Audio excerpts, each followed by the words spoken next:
بعد چلا جاتا. آج ہمیں اس چہرے کا احساس نہیں ہے, اس چہرے کا خیال نہیں ہے, لیکن یاد رکھنا جب یہ چہرہ گم ہوگا, قبر کی مٹی کے نیچے دفن ہوگا, اس وقت تم اس چہرے کو ترس جاؤ گے, ڈھونڈو گے.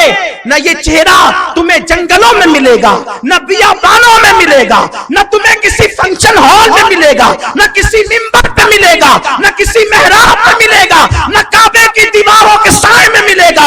عرفات کے نظارے تو ہوں گے لیکن ماں کا چہرہ نہ ہوگا, مینا کی بہاریں تو ہوگی, ماں کا چہرہ نہ ہوگا, نکلتا ہوا چاند تو ہوگا, ماں کا چہرہ نہ ہوگا, افق پر سورج تو ہوگا, ماں کا چہرہ نہ ہوگا, قرآن کا مصحف تو ہوگا, ماں کا چہرہ نہ ہوگا, سب ہوں گے, ماں کا چہرہ نہ ہوگا. لیکن اس وقت تم ڈھونڈو گے اور تم اپنے آپ کو محروم تصور کرو گے. ماں کا چہرہ پوری کائنات کی دولت دے کر بھی تم حاصل کرنا چاہو گے تو تمہیں نہ مل سکے گا. اس وقت تم راتوں کو گڑ گڑا کے دعا کرو گے, میرے اللہ اتنا تو احسان کر دے, وہ چہرہ ایک مرتبہ خواب میں دکھا دے. ماں باپ کے ساتھ بغاوت کرنے والوں, شاید تمہیں وہ بھی نصیب نہ ہوگا. آج ماں باپ کا احساس نہیں, ماں باپ سے محبتوں کا ماحول نہیں. آؤ اپنے ماں باپ کے ساتھ تجدید وفا کریں. آج کے نوجوان لڑکے 3-2 بجے تک انٹرنیٹ پر بیٹھ کر موبائل کھیلتے, گیم کھیلتے. پورے شہر میں وبا پھیل چکی ہے. لوگ جوا کھیل رہے ہیں موبائل پر, گیم کھیلنے موبائل پر, تاش کے پتے کھیلنے موبائل پر. نادان وہ 3 گھنٹہ وہاں بیٹھ کر کیوں تو ذلیل کام کر رہا ہے, کیوں تو حرام کام کر رہا ہے.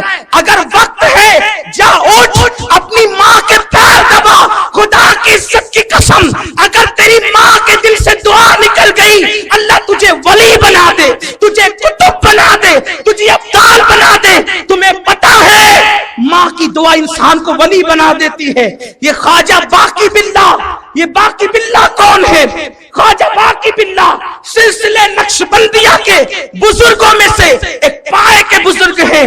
حضرت مجدد الفسانی شیخ احمد سرہندی کے پیر ہیں. ابتدا میں عبادت کی طرف زیادہ توجہ اور لگاؤ نہ تھا.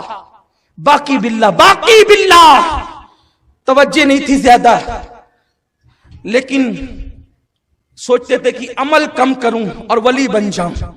تڑپ تھی ولی بن جاؤں ولی, لیکن ولی جیسا عمل کرنے کا ابتدائی دنوں کے اندر شوق نہ تھا. ماں نے کہا بیٹا بے چین کیوں ہوتا ہے؟ عرض کی امی ولی بننا چاہتا ہوں لیکن اتنے مجاہدات نہیں کر سکتا. ہاتھ اٹھ گئے, میرے اللہ میرے بیٹے کو ولی بنا دے. اللہ نے خواجہ باقی باللہ کو صرف 2 جملوں کی برکت سے ولایت عطا فرما. آپ اپنے ماں باپ کو چھوڑ کر پیروں کے پاس جاتے ہیں, علماء کے پاس جاتے, اماموں کے پاس جاتے.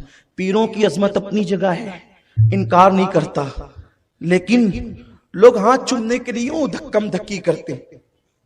ہاتھ چوم سکتے ہیں, جائز ہے. ابو داؤد شریف کی حدیث ہے کہ صحابہ نے حضور کے ہاتھ بھی چومے, پیر بھی چومے, لیکن بلکہ کسی نے حضرت امام حسن بصری کے ہاتھ چومے, اس کی برکت سے اللہ نے اس کو جنت عطا کر دی, بخش دیا.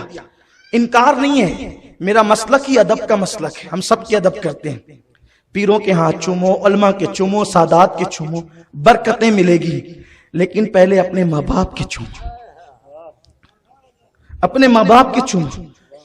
سیٹھ صاحب اعلان کر رہے ہیں فلاں مسجد کے اندر میری طرف سے 5 لاکھ روپے, 50,000 روپے, 10,000 روپے, اور اس کی ماں گھر میں پریشان ہے پیسوں کے لیے, میرا بیٹا دوا کے لیے پیسے دے گا تو میں جا کر علاج کراؤں. کیوں؟ کیونکہ وہاں اعلان ہو رہا ہے نا, اور یہاں کوئی اعلان تو نہیں ہونا ہے. تو خواجہ باقی باللہ کو ولایت ماں کی دعا سے ملی, ماں کی دعا سے. اور 3 گھنٹہ کھیل کود میں جو بیٹھے ہو, جاؤ ماں کے پیر دباؤ. جب ماں دعا کرتی ہے تو ماں کی دعا اللہ کبھی رد نہیں کرتا, بلکہ یہاں تک صوفیہ فرماتے ہیں کہ جب ماں ہاتھ اٹھاتی ہے تو اللہ کا عرش ہلنے لگتا ہے. اللہ کہتا ہے اے عرش ہل جا, کیوں تو نہیں رکتا؟ عرش رک جا, تو ہل رہا ہے رک جا. عرش کہتا ہے آج کیسے رکوں؟ ایک ماں نے ہاتھ اٹھائے اپنے بیٹے کی خاطر, مولا قبول کر لے. ارشاد ہوتا ہے تو بعد میں ہلنا شروع ہوا, اس کے جملے بھی پورے نہ ہوئے تھے, ہم نے اس کی دعا کو قبول کر لیا. ماں کی دعا کیا نہیں مناتی. یہ حضرت مخدوم ماہیمی رحمت اللہ علیہ کتنے بڑے بزرگ ہیں. حضرت مخدوم ماہیمی، میں اپنی گفتگو سمیٹ رہا ہوں لیکن آج میں یہ چاہتا ہوں، میں تقریر کر کے صرف جانا نہیں چاہتا. آج ایک ماں کا چہلم ہے، آج میں ہر ماں کی آبرو کا تحفظ چاہتا ہوں. میں تمہاری ماؤں کی عظمت اور تحفظ اپنے اس قادری دامن میں بطور بھیک مانگتا ہوں. اپنی سسرال میں رہنے والوں لوٹ جاؤ اپنی ماں کی طرف. الگ الگ مکانات بنانے والوں لوٹ جاؤ اپنی ماں کی طرف. ماؤں کو ذلیل و رسوا کر کے گھر سے نکالنے والوں لوٹ جاؤ اپنی ماں کی طرف.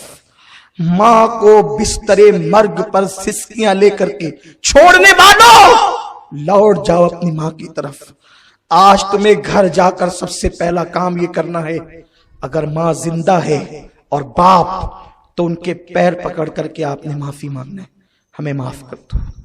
اس لیے کہ جس نے ماں یا باپ سے صرف اونچی آواز سے بات کی ہوگی، قیامت کے دن اللہ اس کے سارے اعمال اکارت کر دے گا. حدیث پاک ہے، ایک بندہ اتنی نیکیاں لے کر کے آئے گا، پہاڑوں جیسیاں نیکیاں، تولیں گے پورا میزان نیکیوں سے بھر جائے گا. پھر کیا ہوگا؟ ایک چھوٹی سی چٹھی گناہ کے پلڑے میں گرے گی اور پھر اس کے گناہ کا پلڑا بھاری ہو جائے گا. اللہ فرمائے گا اس کو منہ کے بل گھسیٹتے ہوئے جہنم میں لے جاؤ. اور بندہ کہے گا میں جہنم میں جانے تیار ہوں میرے اللہ، لیکن بتا دے وہ چھوٹا سا کون سا گناہ تھا. ایک چھوٹی سی چٹھی گری ہے، پوری زندگی کی نیکیاں پہاڑوں جیسی اکارت. ارشاد ہوگا فرشتوں بتا دو اسے. فرشتے کہیں گے تو نے ایک مرتبہ اپنی ماں سے چلا کر بات کی تھی، اس کی وجہ سے تیری ساری زندگی کی نیکی اکارت ہو گئی. میں نے بہت دینداروں کو بھی دیکھا ہے اپنی ماں سے منہ چلاتے ہوئے، اپنی ماں کو ڈانٹتے ہوئے. میرے آقا کے دیوانوں، امام اہل سنت سیدی اعلی حضرت لکھتے ہیں ماں باپ کے حقوق بیان کرتے ہوئے کہ ماں باپ سے بات کرو تو پہلے اجازت لو. بغیر اجازت ماں باپ سے گفتگو کرنا یہ بے ادبی کی طرف لے جاتا ہے. اور جب وہ اجازت دے دیں تو ان سے ایسے بات کرو جیسے ایک غلام اپنے آقا سے بات کرتا ہے. کیا کبھی ہم اس طرح بات کرتے ہیں؟ وہ ہماری جنت بھی ہے جہنم بھی ہے. اگر راضی کر لیا تو جنت، ناراض کر لیا تو جہنم. میرے آقا فرماتے ہیں اگر کسی کو پتا کرنا ہے، مفہوم حدیث ہے، کسی کو پتا کرنا ہے عرش کا مالک راضی ہے کہ ناراض ہے، وہ اپنے گھر چلے جائے. ماں باپ راضی ہے خدا بھی راضی ہے، ماں باپ ناراض ہے تو خدا بھی ناراض ہے. اپنے سجدوں پہ غرور کرنے والوں، خدا راضی اور ناراض ماں باپ کی رضا اور ناراضگی پر ہے. یہاں تو حال یہ ہم سب چھوڑ کر، ماں باپ کی خدمت چھوڑ کر، سب کچھ چھوڑ کر کہاں پڑے ہوئے؟ آؤ عہد وفا کریں. آج کے بعد مالیگاؤں کی کوئی بھی ماں نہ روئے گی اولاد کے لیے. اتنا خوش کر دو انہیں اگر اللہ کو راضی کرنا ہے تو.